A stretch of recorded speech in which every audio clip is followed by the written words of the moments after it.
Sir, sa'yo to, sir. Akin na to, sir. Remembrance mo sa akin, sir. Hindi. Sir. Lapis. Ito, sir.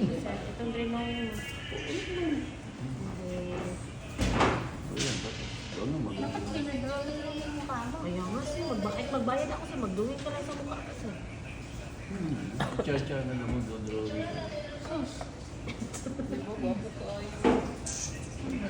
Stahan yan sir ah. Pwede na ba itong drawing mo, sir? Sayas ka na, sir. Ito? Ay, akin na yun. Sabi ko, hiningi ko kay sir. Kami pintura yan. Ayusin yung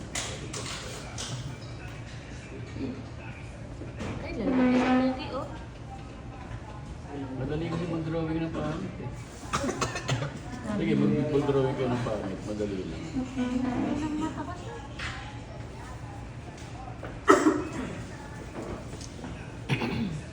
At least, ma-practice na lang namin yun.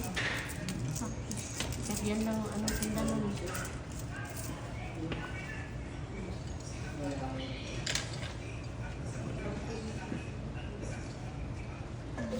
Dapat ba malinis sir? Katulad nga, nakarating nga sa RG drawing, madumi, pangit, hindi nakakaya.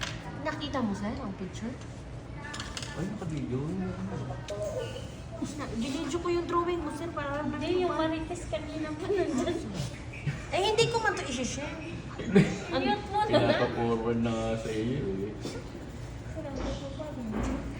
Hindi, Hindi man din, hindi man tayo nagsalita, nag-ano ng mga sinupao. Lesson learned na lang kasi nangyari naman. Hindi nga. naman.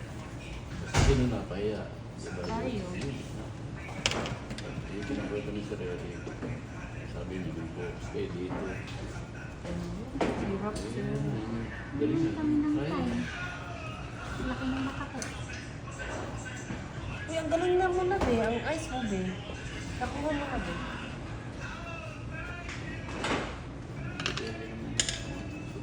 Baka maganda yung lapis mo. Kasi napis naman minsan yun. Kasi kahit anong gawin yung shading doon sa ano mo, ang lapis mo hindi alam.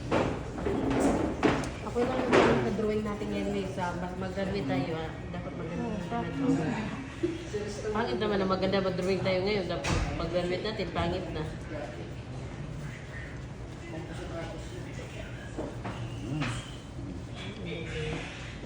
Hilay, mahirap. Kaya nga, kilay. Ang hirap sa kilay. Pilay mo, di ko maayos drawing. Yun ang kaya pala second.